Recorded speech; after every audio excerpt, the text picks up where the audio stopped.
Okay चलो वापस revise कर देते हैं। तो काइनेटिक एनर्जी ऑफ गैस हम पढ़ेंगे।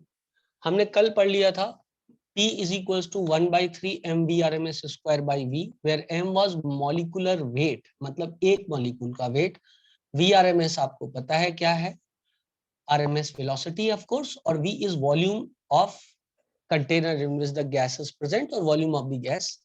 P is equals to mn, यदि n number of gaseous molecule है तो into n कर दिया, और यदि एक मोल गैसियस मॉलिक्यूल है तो n नॉट कर दिया।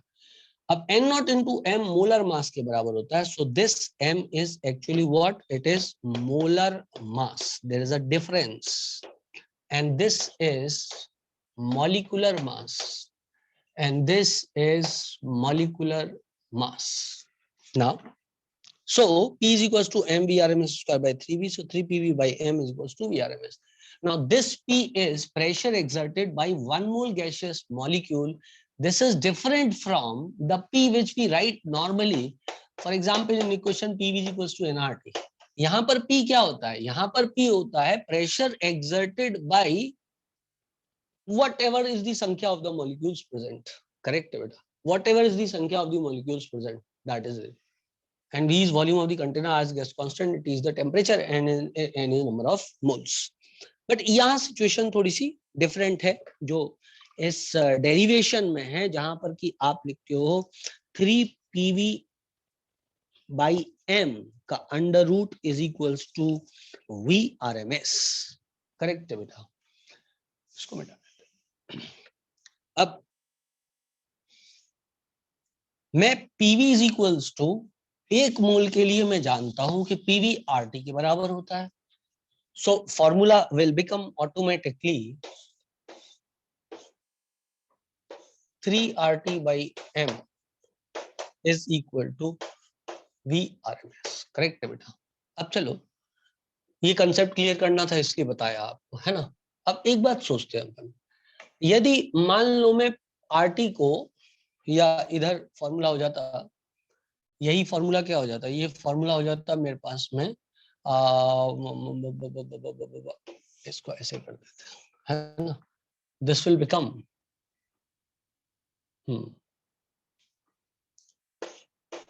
P is equal to m VRMS का स्क्वायर अपॉन 3v। यही फॉर्मूला था ना हमारे पास। अच्छा, अब यदि मैं मान लो v को इस तरफ ले आऊं, v को इस तरफ ले आऊं, तो मेरे पास फॉर्मूला हो जाएगा pv is equals to 1/3 m VRMS का स्क्वायर। करेक्ट बेटा, multiply and divide by 2। So PV और RT भी लिख सकता हूँ, PV भी लिख सकता हूँ, is equals to 2/2 into 1/3 MVRMS का square, and you know that कि this is equals to half MV square into 2/3। So 2/3 into half MVRMS का square, and this is equals to kinetic energy, and this is equals to kinetic energy. So can I write 3RT by 2 is equal to kinetic energy of 1 mole gaseous molecules, 1 mole gaseous molecules। क्या सब लोग agree करते हैं इस बात से? This is kinetic energy of 1 mole gaseous molecules। You must agree to that. Okay guys, अब क्या मैं यहाँ पर ये लिख सकता हूं कि ये kinetic energy of 1 mole gaseous molecule, kinetic energy of 1 molecule कितना हो, therefore kinetic energy of 1 molecule बराबर कितना होगा। Kinetic energy of 1 molecule will be equal to, kinetic energy of 1 molecule will be equal to 3/2 R by n not T। भाई जब एक मोल की इतनी है तो एक की कितनी होगी, डिवाइडेड बाय एवोगाड्रो नंबर। और आपको पता है R/N0 एक अलग कांस्टेंट होता है जिसे बोल्ट्जमैन कांस्टेंट बोलते हैं, 3/2 kT हो जाएगा, where K is equals to Boltzmann constant.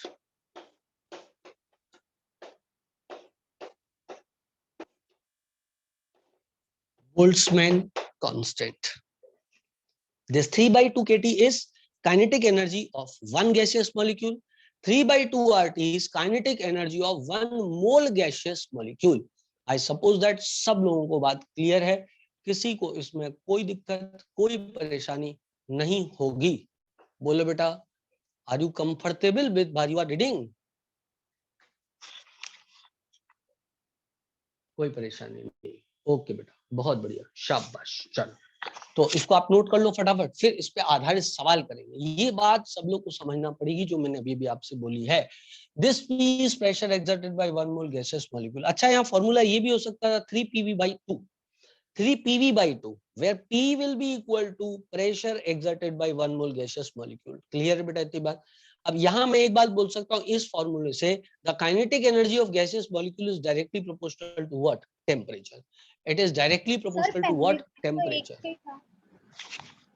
हाँ बेटा, सर जो एन नोट लिखा तो मतलब पहले भी तो एक के लिए ही था ना, मतलब 1 मोल के लिए।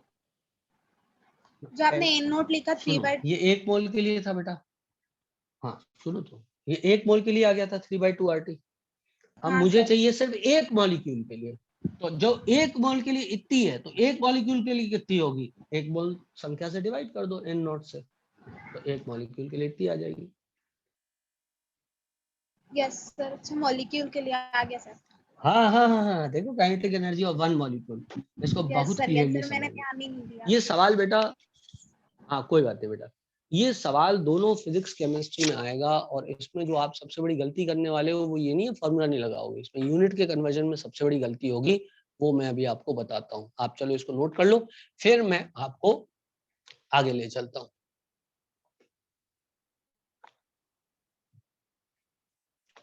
ठीक है, चलो बेटा, नोट कर लिया सबने? स्क्रीन शॉट, नोट वगैरह वगैरह सब कर लिया बेटा? बहुत बढ़िया। चलो,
चलो भाई, अब बच्चों इसके बाद यदि हम बात करें तो फॉर्मूला हमारे पास आ गया, ठीक है ना। अब अपन एक सवाल देखते हैं, सुंदर सुशील सवाल। लेट्स चेक द सवाल। वो कहता है कि टेम्परेचर जो है, if calculate the average kinetic energy, calculate the average kinetic energy. ये एवरेज काइनेटिक एनर्जी शब्द क्यों आया? थोड़ी देर में मैक्सवेल डिस्ट्रीब्यूशन कर्व जब पढ़ाऊंगा तो उसमें समझाऊंगा कि हर गैसियस मॉलिक्यूल की एनर्जी बराबर तो नहीं होती है, और हर गैसियस मॉलिक्यूल की एनर्जी कांस्टेंट भी नहीं रहती है, वो भी चेंज होती रहती है, ठीक है ना। लेकिन एवरेज एनर्जी सेम रहती है, कांस्टेंट रहती है, द टेम्परेचर रिमेन्स कांस्टेंट। तो खैर, calculate the average kinetic energy of 1 mole carbon dioxide molecule, I suppose, let me check, हाँ, per mole of CO2, per mole of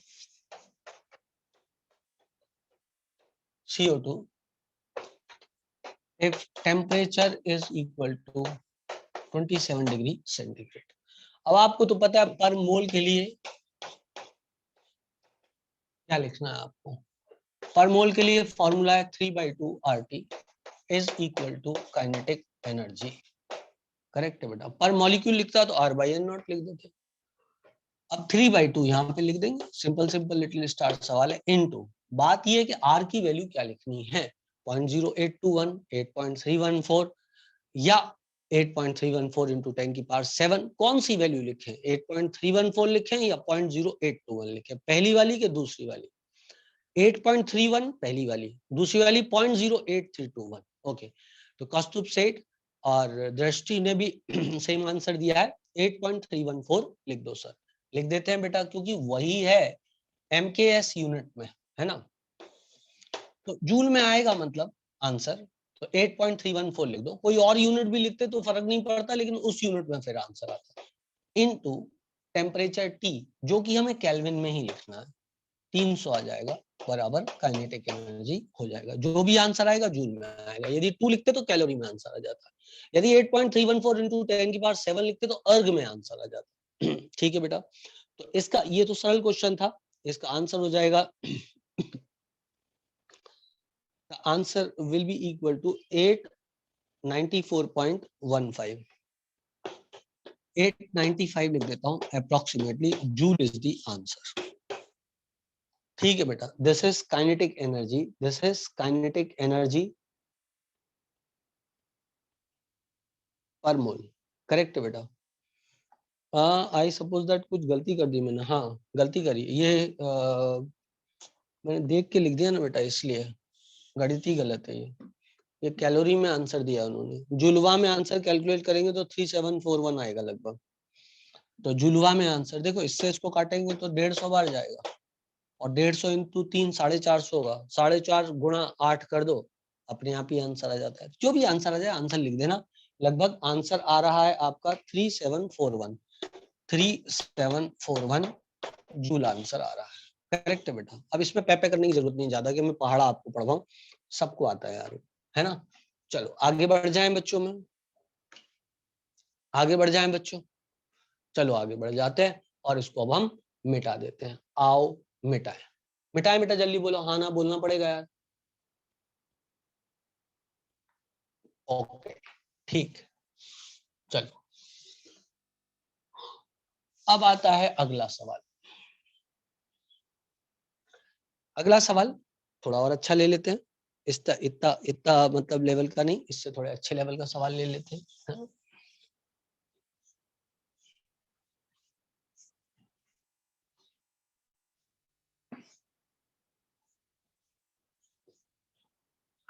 अगला सवाल ये है कि गैसियस कंटेनर है, मतलब a container having N2 gas is of 1 liter, container का volume 1 litre है, number of N2 molecule present is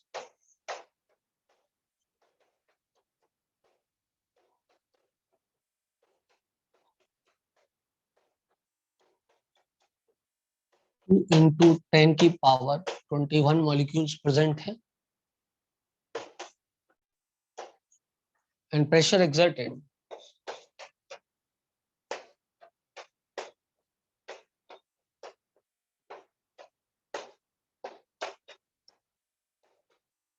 by molecules is, pressure exerted by molecules is equal to, अपने मन से लिख देता हूँ कुछ, है ना, 6 इंटू 10 की पावर 2 न्यूटन पर मीटर स्क्वायर।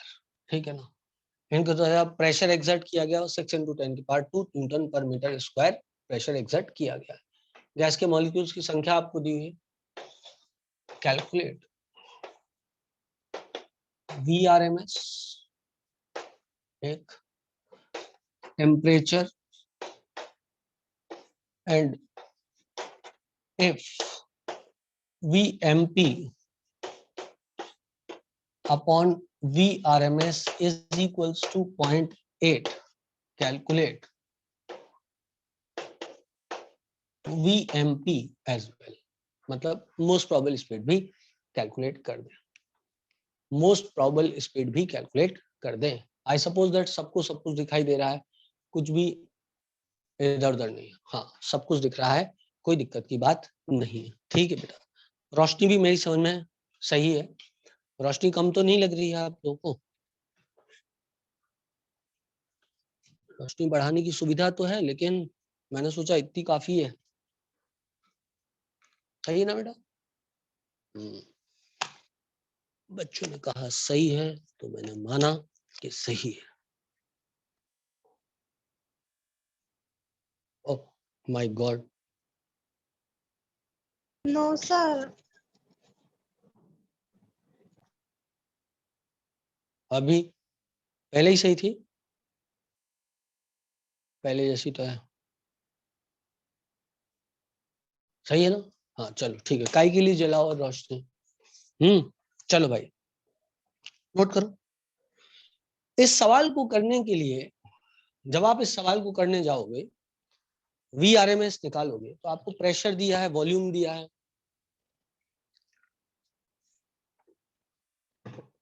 तो जिस बच्चे को सारे फॉर्मूले याद है,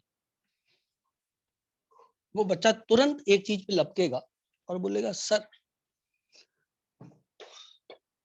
मैं कैलकुलेट कर लूंगा, VRMS is equals to 3PV/m का अंडर रूट. बोलो बेटा. भाई प्रेशर, वॉल्यूम और मोलर मास, प्रेशर दिया है वहां पे, तो प्रेशर की वैल्यू क्या पुट करूं मैं? 2 × 10 की पावर 6 × 10 की पावर 2 पुट कर दूं क्या? हाँ ना में सिर्फ जवाब दे दो. 6 × 10 की पावर 2 पुट कर दूं क्या प्रेशर, कि नहीं कर दूं प्रेशर पुट? बस हाँ ना में आप जवाब दे दो. ये जेई 1993 में क्वेश्चन आया है, अच्छा क्वेश्चन है, पर मैंने आपको इसकी थ्योरी समझा दी है. तो अब आप मुझे बताओ, क्या मैं 6 × 10 की पावर 2 पुट कर सकता हूँ कि नहीं कर सकता हूँ? आपको आंसर चैट बॉक्स में हाँ या ना में देना है. कर सकता हूँ या नहीं कर सकता हूँ? 6 × 10 की पावर 2 क्या आंसर पुट कर सकता हूँ? तो प्रेशर की वैल्यू पुट कर सकता हूँ. दृष्टि बोलती है कि नहीं पुट कर सकते हैं, स्नेहा बोलती है हाँ पुट कर सकते हैं, बाकी लोग चुप हैं, गुमसुम हैं.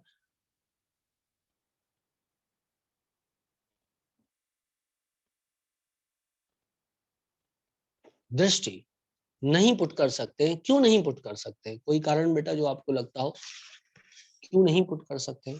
चलो मैं बोलता हूँ कारण, आप बोल देना यदि आपने यही सोचा था तो. बाकी लोग भी जाग रहे हैं तो वो भी कुछ ना कुछ सोच ही रहे होंगे. बात ये बेटा, ये जो प्रेशर होता है, this is pressure exerted bye 1 mole gaseous molecule, जबकि ये जो प्रेशर एक्सर्टेड है बाय 2 × 10 की पावर 21 मॉलिक्यूल्स के द्वारा एक्सर्टेड है. तो यहाँ पर वैल्यू 600 न्यूटन पर मीटर स्क्वायर पुट नहीं की जा सकती है, क्योंकि फॉर्मूले में जो P है that is pressure exerted bye 1 mole gaseous molecule. बोलो चमका, बोलो चमका. नहीं कर सकते हैं पुट. तो लेकिन यूनिटरी मेथड द्वारा 1 मोल का प्रेशर निकाला जा सकता है. If here P is pressure exerted by if P by 2 × 10 की power 21 molecule is equal to 600, then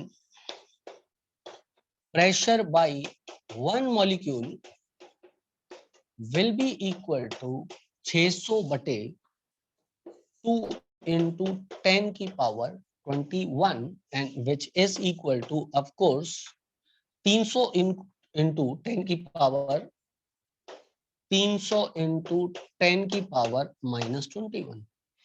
तो pressure by 1 mole will be equal to 300 into 10 की पावर -21 into 6 into 10 की पावर 23. अप्रोक्सीमेटली 6 ले लिया मैंने, अप्रोक्सीमेटली 6 ले लिया मैंने. ठीक है ना? तो क्या ये कैलकुलेशन पे बन सकता है मेरे से? ये कितना हो जाएगा? 6 × 18 1800 हो गया, और इसने इसको मारा तो ये कितना हो जाएगा? ये हो जाएगा 1800 into 100. 6 × 18 1800 और 100 बचा, तो ये हो जाएगा 18 into 10 की पावर 4, मतलब 1.8 into 10 की power 5. That is the pressure. I hope so आप लोगों को समझ में आ गया होगा। और प्रेशर कायम है, न्यूटन पर मीटर स्क्वायर में है। अब यहाँ प्रेशर पुट किया जा सकता है। देखो बेटा बहुत ध्यान से समझना सवाल को, बहुत ही बढ़िया सवाल है भी याद में। अब प्रेशर पुट किया जा सकता है 3 इंटू 1.8 इंटू 10 की पावर 5 इंटू वॉल्यूम कितना पुट करूं? क्या वॉल्यूम 1 लीटर पुट करना चाहिए या कुछ और पुट करना चाहिए? क्या वॉल्यूम 1 लीटर पुट करना चाहिए या कुछ और पुट करना चाहिए? कोई बच्चा यदि बता सकता हो तो वॉल्यूम कितना पुट कर दूं, 1 लीटर या कुछ और? तो भाई ऐसा है, वॉल्यूम जो पुट करना पड़ेगा वो 1 लीटर नहीं पुट कर सकते हो, क्योंकि आपने प्रेशर न्यूटन पर मीटर स्क्वायर में पुट किया है, तो वॉल्यूम भी मीटर क्यूब में पुट करना पड़ेगा। और वॉल्यूम जो होता है वो मीटर क्यूब में 1 लीटर वॉल्यूम बराबर होता है 10 की पावर -3 मीटर क्यूब, क्योंकि 1 लीटर बराबर होता है 10 की पावर -3 मीटर क्यूब। तो मुझे वॉल्यूम यहाँ पर 10 की पावर -3 पुट करना पड़ेगा। समझ रहे हो, जो चीजें आसान दिखती हैं उतनी आसान भी नहीं है। तो 10 की पावर -3 पुट करना पड़ेगा upon m। m is mass. What will be the mass of nitrogen molecule which will be put over here? 28 put करना है या 28 into 10 की पावर -3 पुट करना है, पहला या दूसरा? भाई इतना तो बता सकते हो ना, पहला कि दूसरा, 28 या 28 into 10 की पावर -3? रिमेंबर दैट बेटा, फिजिक्स में भी इस पे सवाल आएगा और केमिस्ट्री में भी सवाल आएगा। 28 इंटू 10 की पावर -3 पुट करना पड़ेगा। क्यों? क्योंकि बेटा यहाँ पर ये न्यूटन पर मीटर स्क्वायर में, मतलब सब एमकेएस में चल रहा है, तो दूसरा वाला ही पुट करना पड़ेगा। आप लोगों ने सही बताया, 28 इंटू 10 की पावर -3 पुट करना पड़ेगा। अब इससे ये मर जाएगा, वो आपकी किस्मत है इस सवाल में, ये इससे मर गया तो आप गलत सोचने के बाद भी आप इधर भी गलत सोचे, इधर भी गलत सोचे, दो इधर 1 लीटर लिख दिया, इधर 28 लिख दिया, आंसर सही आ गया। वो आपकी किस्मत है कि आंसर सही आ गया, लेकिन एक्चुअली आपने गलती करी। समझ ला, यदि मान लो वॉल्यूम पहले से दे देता आपको मीटर क्यूब में, तो फिर तो चलो ये तो इससे कट गया, कोई बात नहीं। अब जो इससे उत्तर आ जाए वो हो जाएगा VRMS। और वो उत्तर कितना आता है, क्योंकि मैंने अपने मन से ही सवाल बना दिया है तो मुझे कैलकुलेशन नहीं पता है उसका, तो that will be equal to 3 into 1.8 expression 5 divided by 28 का अंडर रूट, ये आ रहा है 138.87, 138.87। लेट मी चेक दैट, क्योंकि मैंने हल्का सा वैल्यूज में चेंज किया था, तो आंसर में बहुत बड़ा चेंज तो नहीं आना चाहिए था। क्या आंसर में बहुत बड़ा चेंज है? हाँ, आंसर में चेंज बड़ा आ रहा है। ऐसा क्यों हो रहा है? मैंने कुछ गलती कर दी क्या कैलकुलेशन में? 3P भी रखा, 3 रखा, P रखा, V रखा और M भी रखा, सब सही रखा। PRMS रखा, वहां कोई गलती की क्या मैंने? वहां कितना लिया था? 600, और वो कितने के द्वारा था? 2 इंटू 10 की पावर 21 द्वारा था। देखो जरा, मैंने कुछ गलती, मैंने क्वेश्चन में कितने हद तक चेंज किया है? 2 इंटू 10 की पावर 21 ही लिया है, और ये कितना था? 7.57 इंटू 10 की पावर 3 था, और मैंने वहां कितना लिया? 600 लिया। हाँ, इसलिए आंसर में फर्क आया। ठीक है ना बेटा, ओरिजिनल क्वेश्चन में जो था वो 7.57 इंटू 10 की पावर 3 था, मतलब काफी ज्यादा था, उससे मैंने काफी कम लिया। सही आंसर में मैंने काफी बड़ा चेंज किया, आंसर सही है। So VRMS will become equal to this much meter per second. Correct है बेटा। अब आपको निकालना है V most probable, आ जाएगा यार। V most probable will be equal to VRMS into 0.8 बराबर 138.87 into 0.8, जो गणित आ जाए करेक्ट आंसर हो जाएगा। ठीक है बेटा, 138.87 into 0.8 बराबर 111, so that is equal to 111 metre पर सेकेंड। अभी भी एक चीज बची है निकालना, क्या? टेम्परेचर। तो टेम्परेचर और कैलकुलेट कर ले बेटा, यदि आप कहेंगे तो इसको मैं मिटा दूंगा और फिर इसके बाद में टेम्परेचर कैलकुलेट कर दूंगा। क्लियर बेटा? मिटा दूं इसको मैं?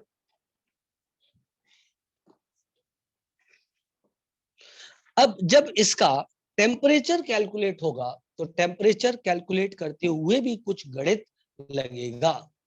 और टेम्परेचर कैलकुलेट करने में क्या गणित लगेगा? वही गणित लगेगा जो आपने पहले पढ़ा था, that is PV is equals to nRT। ये इक्वेशन में हमको लगाना है और हम टेम्परेचर का कैलकुलेशन बना सकते हैंगे।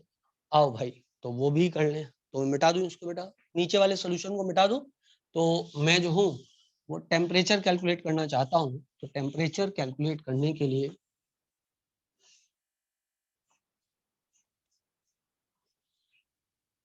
थर्ड पोर्शन इस क्वेश्चन का,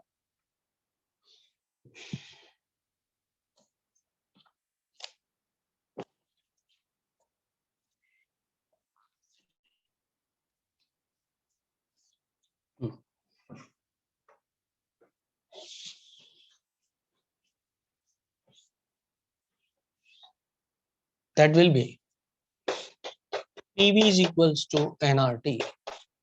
P बराबर कितना हो जाएगा 600, V बराबर कितना हो जाएगा 10 की पावर -3, N बराबर कितना हो जाएगा 6 इंटू 10 की पावर 21 अपॉन 6 इंटू 10 की पावर 23 इंटू R की वैल्यू क्या पुट करूं, क्योंकि न्यूटन मीटर स्क्वायर में, तो R भी हमको 8.314 लेना पड़ेगा, इनटू टेम्परेचर तो निकालना ही है।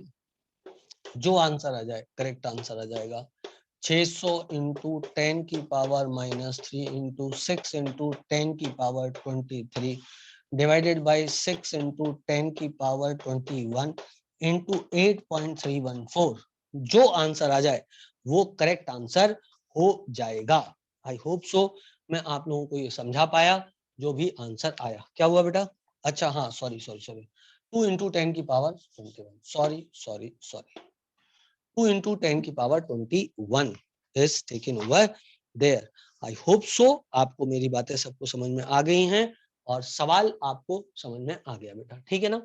इस सवाल में जो भी है गणित वो सब है गैसियस स्टेट के कन्वर्जन्स, और बिल्कुल प्रिसाइज क्लियरनेस, प्रिसाइज और क्लियरली ये बात पता होनी चाहिए हमको कि किस शब्द का मतलब क्या है, तो आपका क्वेश्चन बन जाएगा बेटा। आप एनसीईआरटी फिजिक्स सॉल्व करो, आपको मिल जाएंगे इस पे क्वेश्चन खूब सारे, और इनमें घुमाव फिराव जो है वो यही है कि किस यूनिट में आपको वैल्यू को पुट करना है। आप जानते हो, लेकिन गलती क्या होगी, यूनिट वाइज आपसे गलती हो जाएगी।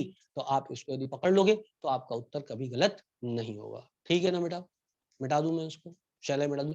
अच्छा फिजिक्स में तुम लोगों ने ये पढ़ लिया था बेटा, कल तो बताया था मेरे को, पढ़ लिया था। फिजिक्स में मैक्सवेल का कर्व वगैरह तुम्हारी क्लास में हुआ है क्या?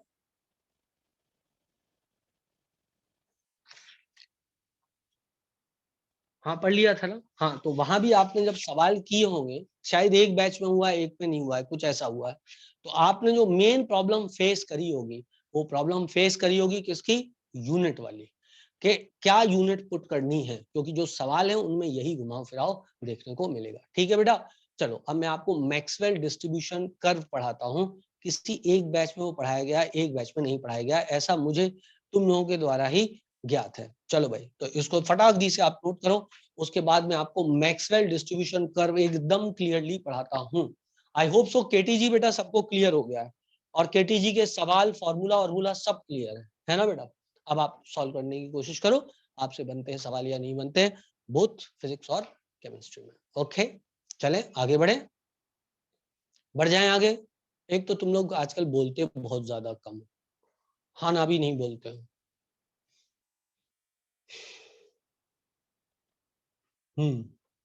ठीक है। एक बात उगलवाने के लिए बहुत मेहनत करनी पड़ती है, ऐसा लगता है जैसे पुलिस किसी को टॉर्चर कर रही हो। मुझे पड़ता है ऑनलाइन यही समस्या होती है, क्लास में ये समस्या नहीं होती। क्लास में क्या होता है, बच्चा दिखाई देता है, उसकी आंखों में दिखाई दे जाता है कि वो क्या बोलना चाह रहा है। अब ऑनलाइन आंखें दिखाई नहीं देती, दिक्कत ये है।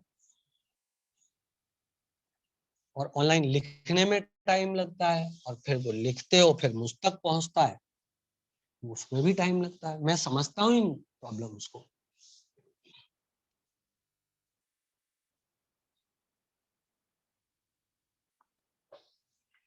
चलो भाई आगे बढ़ते हैं, और आगे बढ़ते हैं।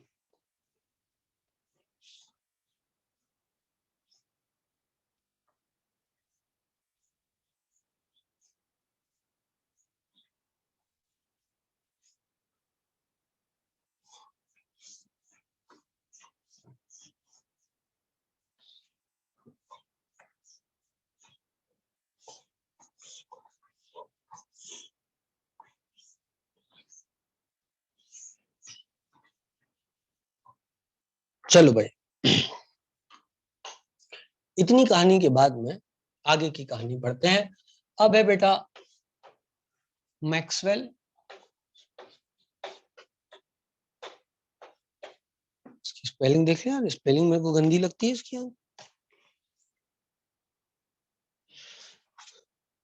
हाँ, मैक्सवेलियन distribution of molecular speed.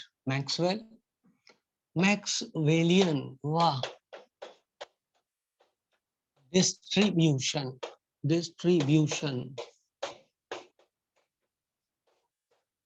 Of speed.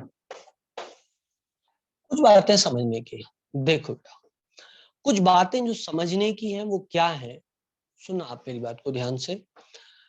वो ऐसा है कि जब कोई गैस प्रेजेंट होती है बेटा, और गैस के मॉलिक्यूल्स प्रेजेंट रहते हैं कहीं पे, तो ऐसा नहीं होता है कि गैस के मॉलिक्यूल्स एक ही स्पीड से सब मूव कर रहे हैं। सब अलग अलग स्पीड से मॉलिक्यूल्स मूव करते हैं। ऑलरेडी हम लोग देख चुके हैं अलग अलग टाइप की स्पीड गैसियस मॉलिक्यूल्स की, जब वो किसी कंटेनर में रहते हैं तो क्या होती है, मतलब अलग अलग नाम हम पढ़ चुके हैं उनके बारे में, है ना। जैसे कि मान लो ये कंटेनर है और इस कंटेनर के अंदर गैसेस प्रेजेंट है, अलग अलग, मतलब अलग अलग मॉलिक्यूल ऑफ गैस प्रेजेंट है। एक ही टाइप की गैस ले रहे हैं अपन, अलग अलग टाइप की गैस नहीं ले रहे हैं, है ना। तो चलो पिंकी से ही बना देते हैं।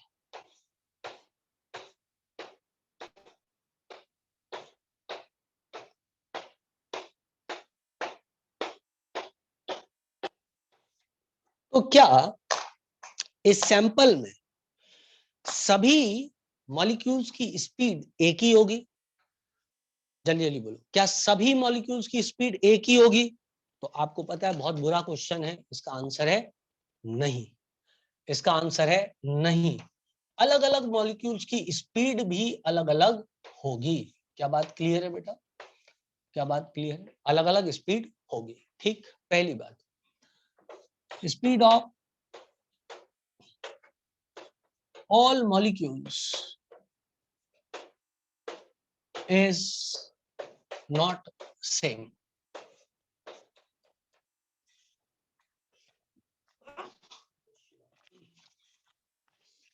Okay, speed of all molecule is not same, correct है बेटा।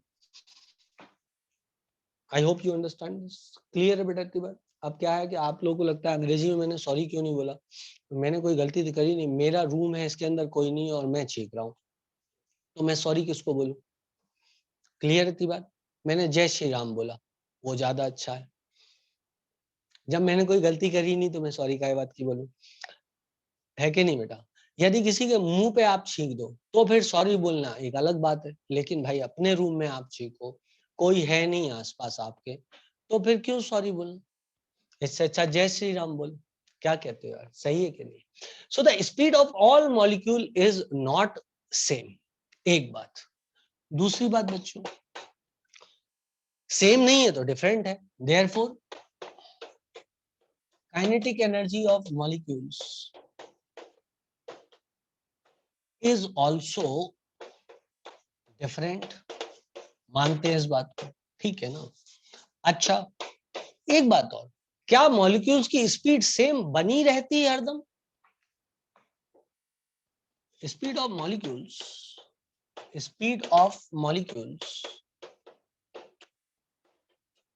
keeps on changing constantly, क्योंकि टक्कर होती है मॉलिक्यूल्स के बीच में। तो एक टक्कर मारी, खो खो गेम चलता है कई बार, खो खो भी चल सकता है और थोड़ा धक्का दुक्की भी चल सकता है, थोड़ा धक्का दिया, थोड़े हम आगे बढ़े, थोड़ा वो आगे बढ़े, थोड़ी स्पीड ट्रांसफर हो गई एक दूसरे को। खो खो भी हो सकता है कि वो बैठा हुआ तो अपन आए, अपन उसको खो बोला, अपन उसकी जगह बैठ गए, वो भाग गया और अपन बैठ गए। और ये भी हो सकता है अपन आए, अपन ने उसमें एक दिया, अपनी थोड़ी स्पीड रुकी, उसकी थोड़ी स्पीड बढ़ी, तो कुल मिलाकर के काइनेटिक एनर्जी नहीं बदलेगी, क्योंकि परफेक्ट कोलिजन्स होते हैं, परफेक्ट इलास्टिक कोलिजन होते हैं, there is no loss of energy as such. Average kinetic energy same बनी रहेगी यदि टेम्परेचर सेम है तो, लेकिन काइनेटिक एनर्जी इंडिविजुअल मॉलिक्यूल्स की बदलती रहेगी भाई। It is not possible, it is not possible to calculate the speed of a individual molecule. क्या किसी मॉलिक्यूल की काइनेटिक एनर्जी कॉन्स्टेंटली बदलती रहती है? हाँ भाई, क्योंकि उसकी स्पीड बदलेगी तो काइनेटिक एनर्जी बदलेगी। तो क्या नहीं बदलता है? तो जो नहीं बदलता है वो है एवरेज काइनेटिक एनर्जी नहीं बदलती है ना बेटा।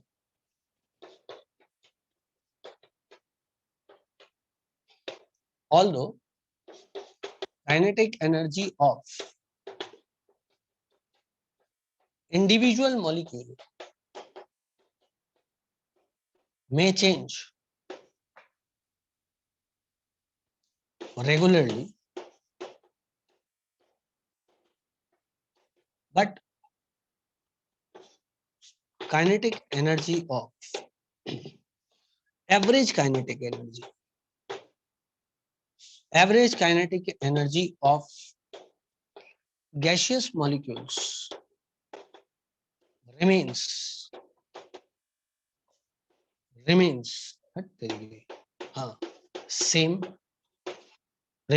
same. That only changes with the change of the temperature. Since the temperature is constant, the average kinetic energy of the molecules is not going to change, but their individual kinetic energy can always change. एक ने दूसरे को धक्का दिया, उसकी kinetic energy बढ़ गई, मेरी थोड़ी सी गिर गई. Average will remain the same. Only thing which can change is the kinetic energy of individual molecules. Also बेटा, यदि मान लो मेरे पास ये इतना बड़ा सैंपल है, कितने हैं? 1 2 3 4 5, मतलब 20 मॉलिक्यूल्स का सैंपल है।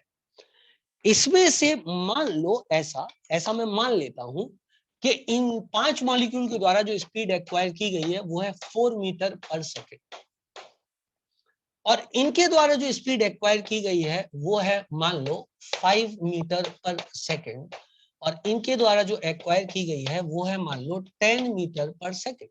तो सबसे तेजी के साथ घूमने वाले ये 5 मॉलिक्यूल्स हैं, और सबसे स्लो घूमने वाले ये 5 हैं, और ये हैं बीच वाले। तो जो मोस्ट प्रोबेबल स्पीड कहलाएगी वो कहलाएगी 5 मीटर पर सेकेंड। आपको एग्री करना पड़ेगा मुझसे।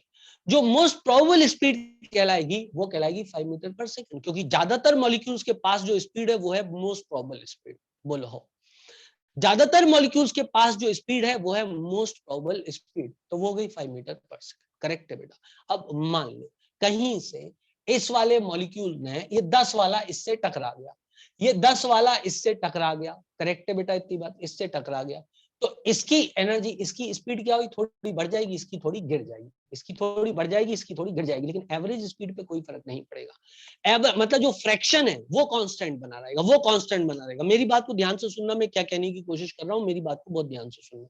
क्या होगा? ये आया, इसने इसको टक्कर मारी, ये आया, इसने इसको टक्कर मारी, ये खुद 5 से चलने लगा, तो ये 10 से चलने लगेगा, फ्रैक्शन फिर भी सेम रहेगा। तुम्हें समझ में आया मैंने क्या बोला? मैंने ये बोला कि fraction of molecule having a particular speed does not change. It is the speed of the individual molecules which changes. Fraction of molecules having a speed does not change if the temperature is constant. मतलब 1/4 of the molecule तब भी 4 metre पर second से चलते रहेंगे, और half fraction के molecule तब भी 5 मीटर पर सेकेंड से चलते रहेंगे, और 1/4 10 मीटर पर सेकेंड से चलते रहेंगे यदि टेम्परेचर कांस्टेंट है। ये बात अलग है कि अपनी स्पीड वो एक्सचेंज करते रहेंगे। मान लो इस वाले मॉलिक्यूल का नाम था बीपीएस, और इस वाले मॉलिक्यूल का नाम था कोई भी नाम रख दो यार, क्या नाम रख दे, कोई भी नाम, किसी का भी नाम, Sneha. Okay, this was Sneha, SNEHA, Sneha. और स्नेहा ने आकर के मेरे को जोर से धक्का मार दिया, तो स्नेहा की स्पीड जो है 10 से 5 हो जाएगी, और बीपीएस अब इस रेस में शामिल हो जाएगा। मेरी स्पीड जो है 10 मीटर पर सेकंड हो जाएगी। फ्रैक्शन अब भी वही है, पहले भी 10 लोग 5 मीटर पर सेकंड से मूव कर रहे थे, मतलब 1/2, और अब भी 1/2 5 मीटर पर सेकंड से मूव कर रहे हैं। बस हुआ यह है, पहले इस फ्रैक्शन का पार्ट बीपीएस था, अब इस फ्रैक्शन का पार्ट स्नेहा है। पहले यहाँ स्नेहा थी, अब यहाँ पर बीपीएस है। मेरी बात सब लोग को समझ में आ गई होगी। क्लियर है बेटा इतनी बात सब लोगों को? क्लियर है? इंडिविजुअल मॉलिक्यूल्स की काइनेटिक एनर्जी भी बदलती है और उनकी स्पीड भी बदलती है, लेकिन फ्रैक्शन की स्पीड, एक पर्टिकुलर फ्रैक्शन की ना काइनेटिक एनर्जी बदलेगी ना स्पीड बदलेगी, और एवरेज काइनेटिक एनर्जी पूरे सैंपल की तो बदलेगी ही नहीं यदि टेम्परेचर नहीं बदला है तो, और फ्रैक्शन की भी नहीं बदलेगी। आई होप सो मैं अपनी बातें तुमको समझा पाया और तुम मेरी बात को समझ पाए हो। ये बात अलग है कि मैंने अपनी सुविधा के यहाँ से हिसाब से यहाँ सिर्फ 3 ही फ्रैक्शन लिए हैं, अनंत फ्रैक्शन हो सकते हैं। नहीं, एनर्जी कम नहीं हो सकती because perfectly elastic collision. There is no loss or gain of the energy. It is a perfect elastic collision. There is no net repulsion or attraction. We are talking about the ideal gases. ठीक है बेटा? So till the time the temperature remains the constant. जब तक temperature constant है, ना energy गिरेगी और ना एनर्जी बढ़ेगी। क्या मैं आपको बिल्कुल क्लियरली अपना लिटरेचर समझा पाया हूँ? गैसेस के बारे में कोई दिक्कत तो नहीं बेटा? आप हाँ बोलोगे तो मैं इसको मिटा दूंगा, आप स्क्रीनशॉट इसका ले लो।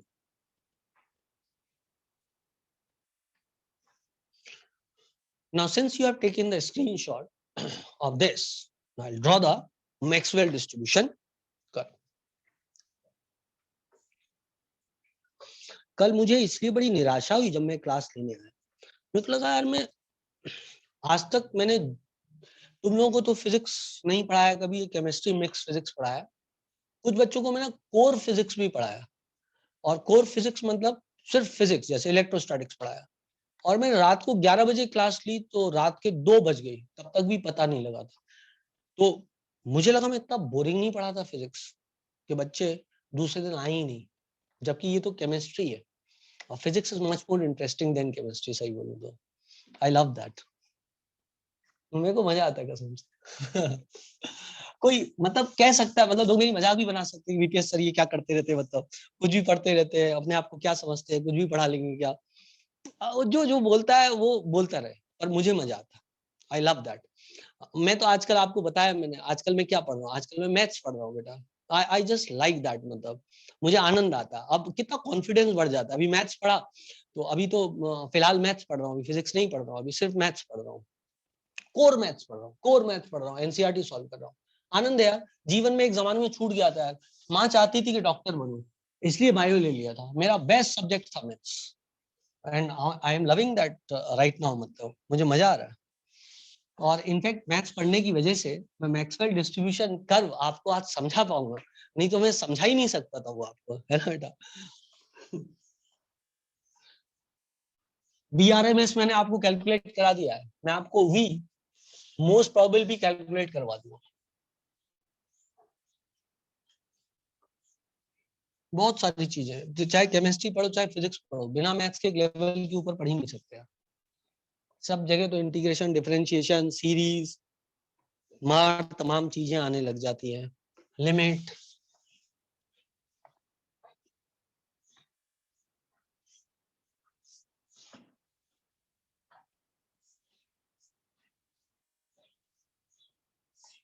एक समय था बेटा मैं बायो पढ़ाता था, और मैंने केमिस्ट्री के मार्ट साहब से बात पूछी थी कि सर मेरे को केमिस्ट्री पढ़ाना है, तो कौन कौन सी किताबें पढ़ लूं। तो उन्होंने मेरे को वो किताबें तो बता दी थी, उसके लिए मैं उनका शुक्रिया अदा करता हूँ। पर जब मैं जाने लगा तो उन्होंने मेरे से बोला कि Bhanu sir chemistry difficult subject है, तो इसमें आप मतलब सोच लो एक बार इस पे, मतलब हाथ डालने से पहले, it is a difficult subject. मैंने उनकी तरफ देखा और जवाब नहीं दिया और मैं चला आया वहां से। आज बेटा वो एक ही पोर्शन पढ़ाते हैं केमिस्ट्री का, और मैं तीनों पोर्शन जानता हूँ, और केमिस्ट्री पीछे छूट चुका है, अब दुनिया उससे आगे बढ़ चुकी है और भी पढ़ रहे हैं।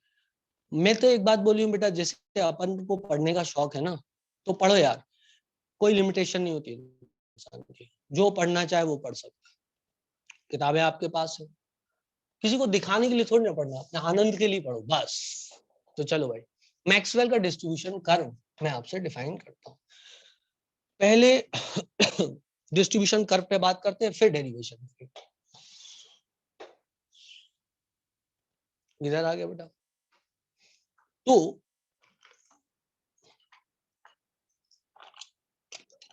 इधर बात करें तो जैसे कि एक ऐसे चल गया,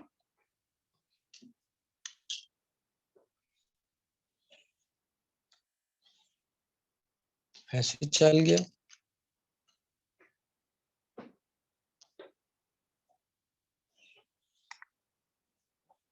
ऐसे चल गया।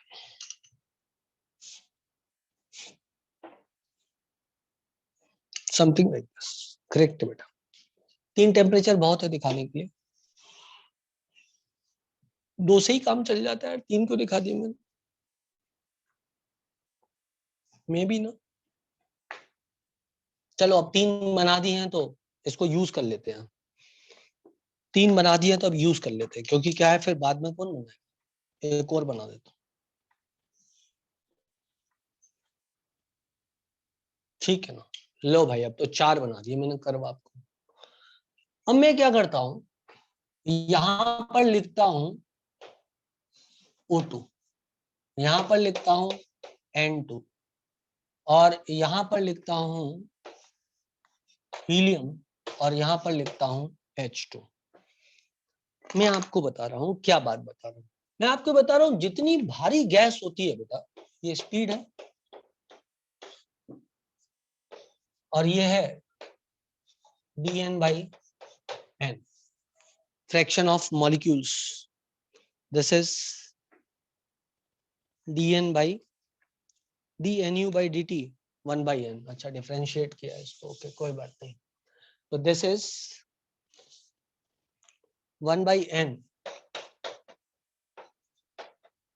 dNu/dt, कोई बड़ी बात नहीं। दिस शोज, इस पूरी टर्म का एक ही मतलब है, और इस पूरी टर्म का मतलब है ये दिखाता है कि नंबर ऑफ मॉलिक्यूल्स कितने हैं, एंड दिस इज स्पीड, और number of molecules are represented by area under the graph. Number of molecules is represented by area under the graph, ठीक है बेटा। ये भी एक टर्म है, ये टर्म क्या दिखा रहा है मैं आपको लिखवा दूंगा, वैसे शायद ये U प्लस DU स्पीड में कितने मॉलिक्यूल्स उसके बारे में बताता है, लिखवाता हूँ अभी, इस वाले ग्राफ पे आऊंगा थोड़ी देर में, है ना। ये मान लो नंबर शो कर रहा है और ये स्पीड शो कर रहा है, करेक्ट बेटा। अब मेरी बात को ध्यान से सुनो, O2 के लिए देखा जाए तो O2 की स्पीड जो 0 से चालू हुई, टेम्परेचर बढ़ा, बड़ी बड़ी बड़ी, मतलब टेम्परेचर नहीं, sorry sorry sorry sorry, I take my words back. चारों ग्राफ एक ही टेम्परेचर पे बने हुए, all graphs at same temperature. अच्छा भाई ऐसा समझो, यदि मान लो एक कंटेनर है जिसके अंदर गैस भरी हुई है, O2 गैस। कौन सी गैस? O2 gas.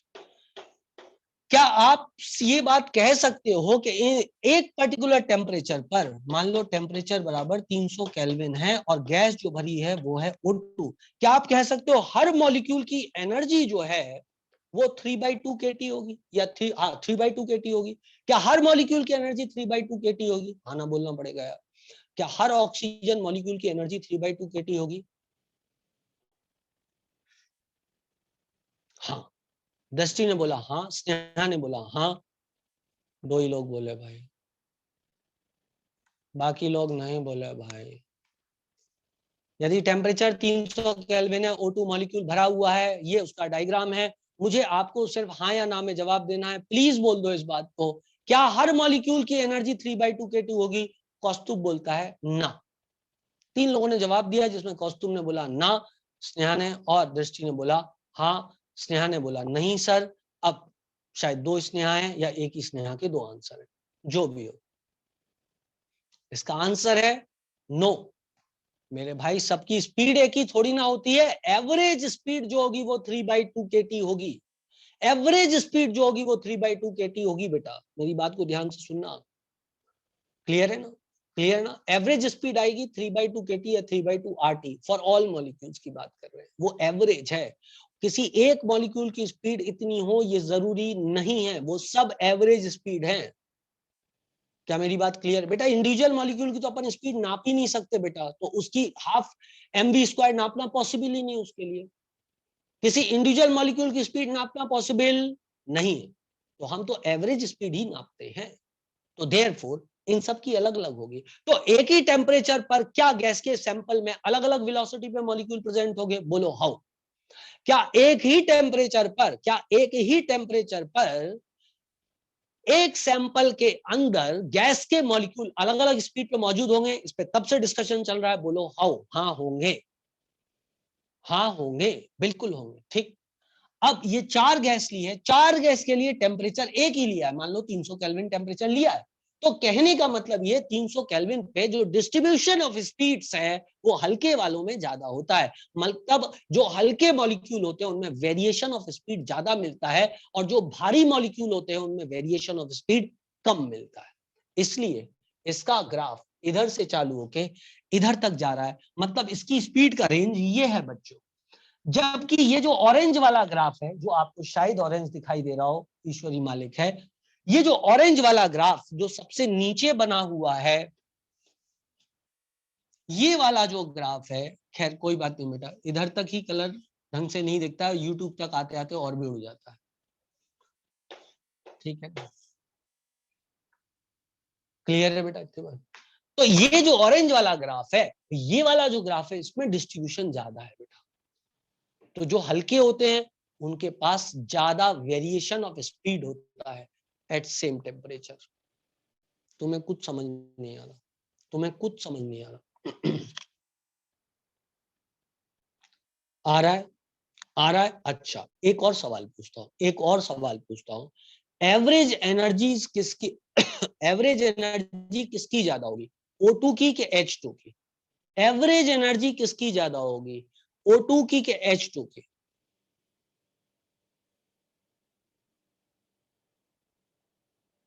कौस्तुभ ने बोला H2 की, बाकी सब साइलेंट है। कुछ तो बोल दो भाई, कुछ तो बोल दो। हमें को लग रहा है केला संतरा बांटना पड़ेगा आंसर के लिए। क्या बोली स्नेहा? सर बोली। स्नेहा बेटा सर के पहले क्या बोला, मैं सुन नहीं पाया। क्या बोले बेटा? सेम रहेगी कि अलग अलग रहेगी? H2 की ज्यादा रहेगी। दो आंसर है, एक स्नेहा ने बोला और एक कौस्तुभ ने बोला, बाकी जनता चुप बैठी हुई है। दृष्टि ने बोला सेम रहेगी। तीन ही बच्चे बार बार आंसर देते हैं, बाकी बच्चे सब शून्य में हैं, वो आंसर नहीं देते। बोल दो भगवान के लिए, बोल दो। ठीक है, सेम बोलती है, सेम कैसे हो सकती है? The answer is it will remain same. भाई एवरेज एनर्जी का फॉर्मूला क्या है? एवरेज एनर्जी का फॉर्मूला है 3/2 RT। Does energy, kinetic energy of a gaseous molecule depends upon its molecular weight? भाई does it depends upon its molecular weight? नहीं, it does not depend, it does not depend. It only depends upon one factor, that is the temperature. Bhai, that is the temperature. It does not depend upon the individual molecule, gaseous molecule.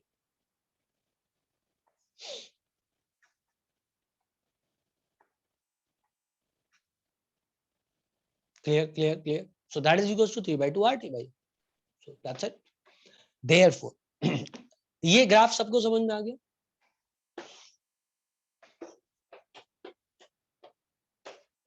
At same temperature, variation of speed is more in lighter gas. Clear है बेटा? Graph सबको clear है तो मिटा दो। बहुत ही important बेटा, 1 second में क्वेश्चन बन जाएगा बस एग्जाम में। इसलिए क्या कहते हैं, ये बहुत इंपॉर्टेंट ग्राफ हो जाता है, नोट कर लो। ठीक है, आगे बढ़ते हैं। आगे बढ़े तो अब मैं जो ग्राफ एक्चुअल बनाना चाह रहा था, फिर मैंने 3 बना दिए थे, तो मैंने कहा चलो 4 भी बना देते हैं।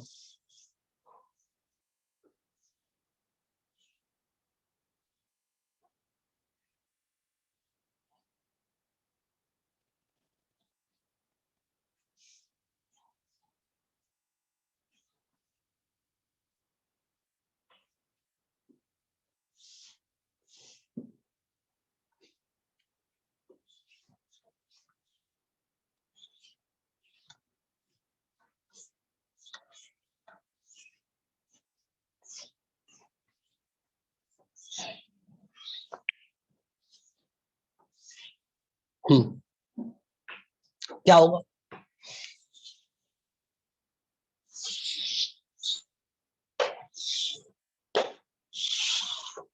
ऐसा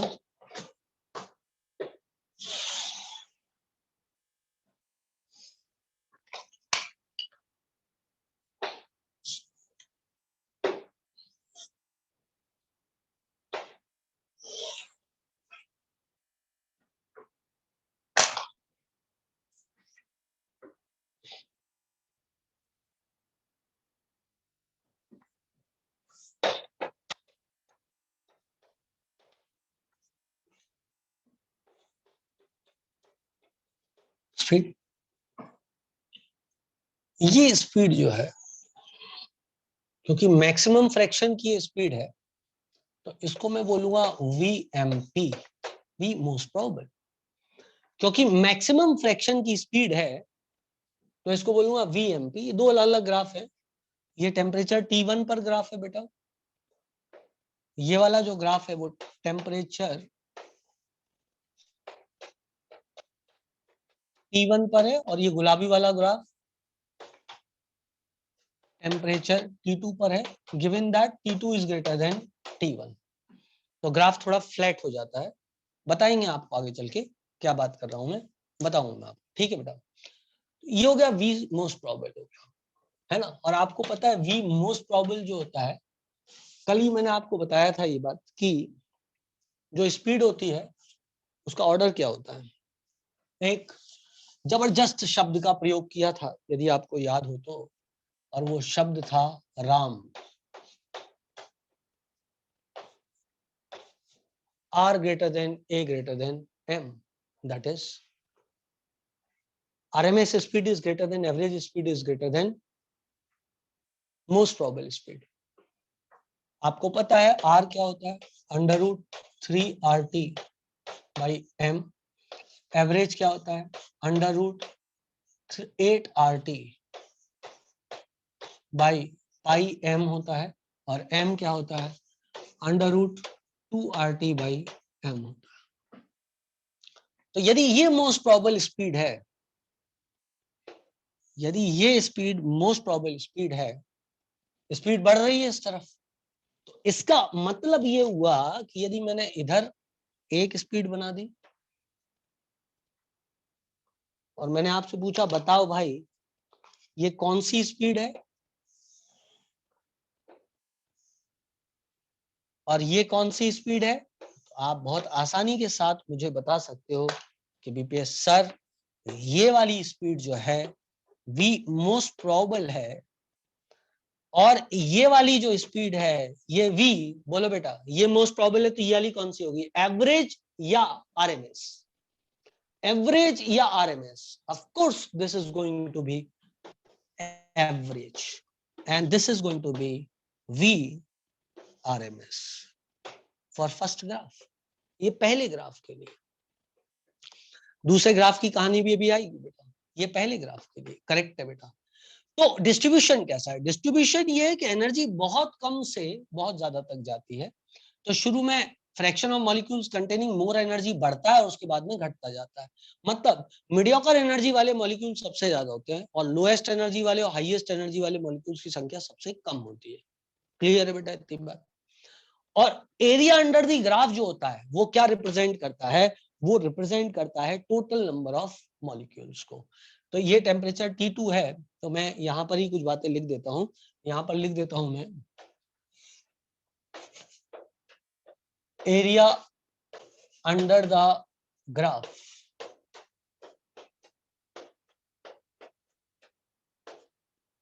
represent, area under the graph represents number of molecules, number of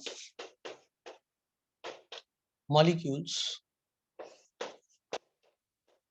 on increase of temperature, graph shifts more towards right, that is it becomes more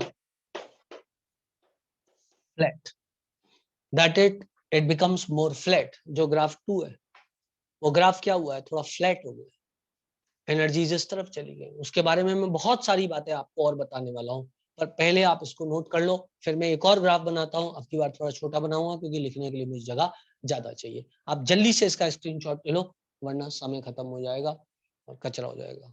सिर्फ 13 मिनट बचे हुए हैं, देखें खत्म तो नहीं हो पाएगा यार, ये तो बहुत अनफॉर्चुनेट बात हो जाएगी।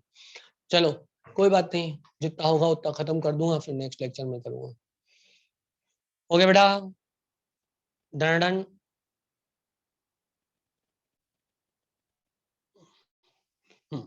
चलो अब इससे आगे बढ़ते हैं।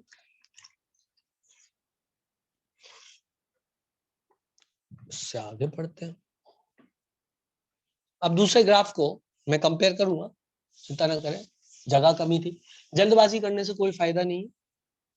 ये चीज आनी चाहिए हमको समझ में, बहुत अच्छे से, प्यार से, भले आधा घंटा और लग जाए, कोई दिक्कत नहीं है।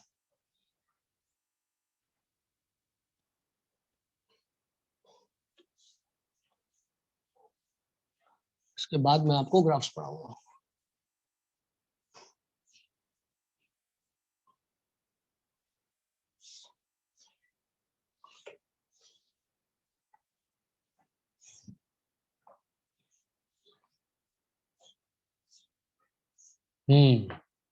हो गई।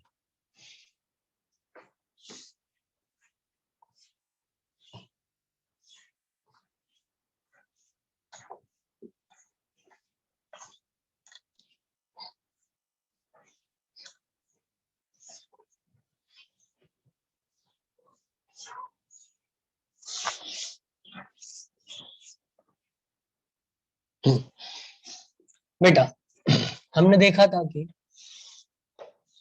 ये फ्रैक्शन था,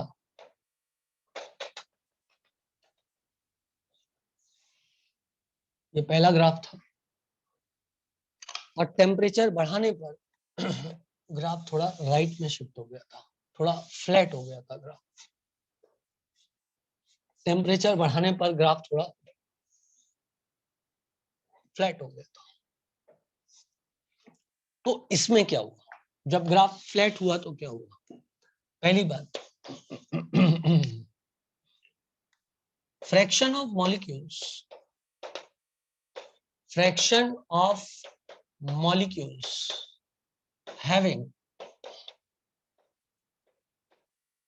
most probable speed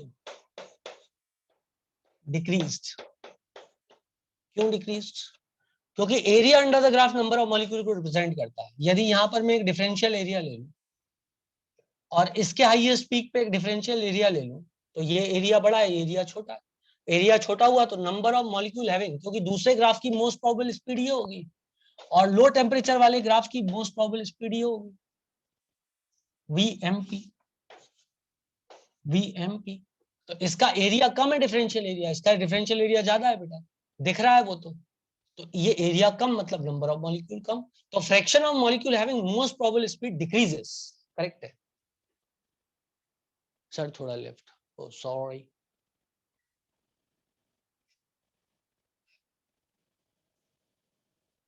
कुछ ज्यादा ही लेफ्ट चला गया, अब ठीक है बेटा।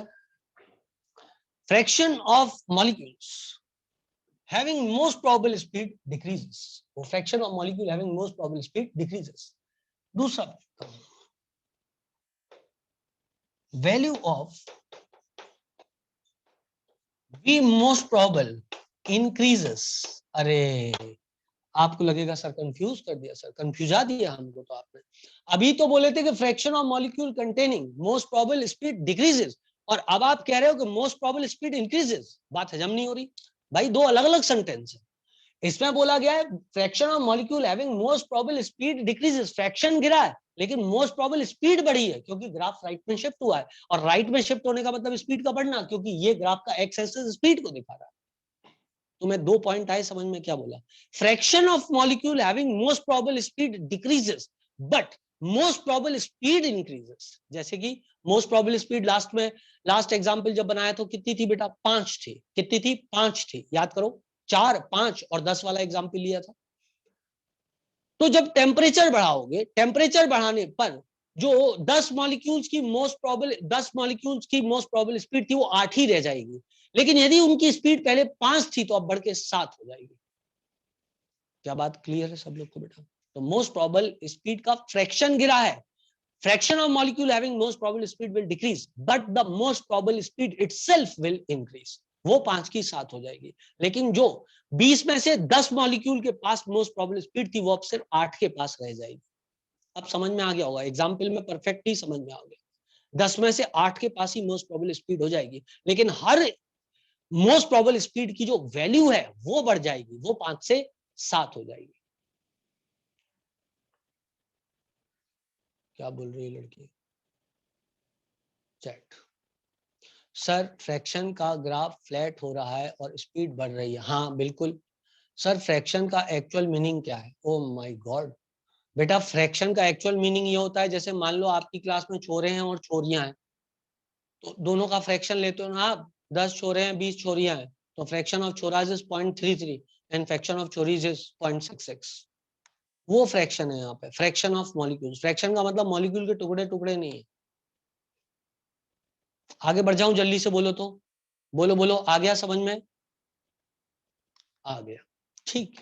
चलो, तो value of most probable speed, value of V most probable increases, वो इंक्रीज हो जाती है on increase of temperature. Average kinetic energy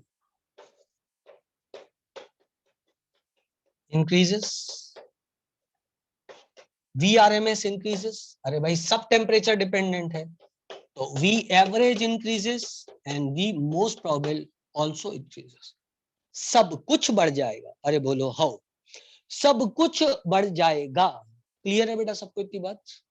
clear है सबको इतनी बात? ओके डन, ठीक है ना? But since area under the graph, area under the graph remains same. Area under the graph क्या रिप्रेजेंट करता था? नंबर ऑफ गैसेस मॉलिक्यूल्स को, नंबर ऑफ गैसियस मॉलिक्यूल्स को रिप्रेजेंट करता था। Remains same, remains same. Number 5, क्या distribution of speed will increase बेटा?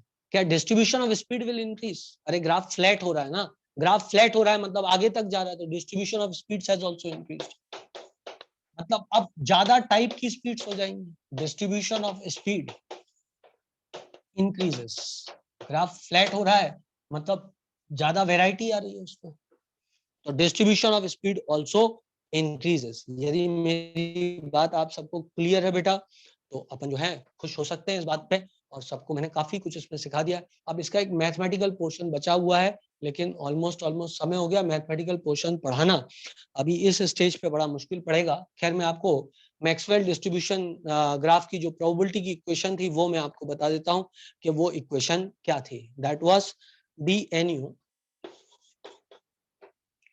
बराबर 4 पाई n, dnu बराबर 4 पाई n m बाई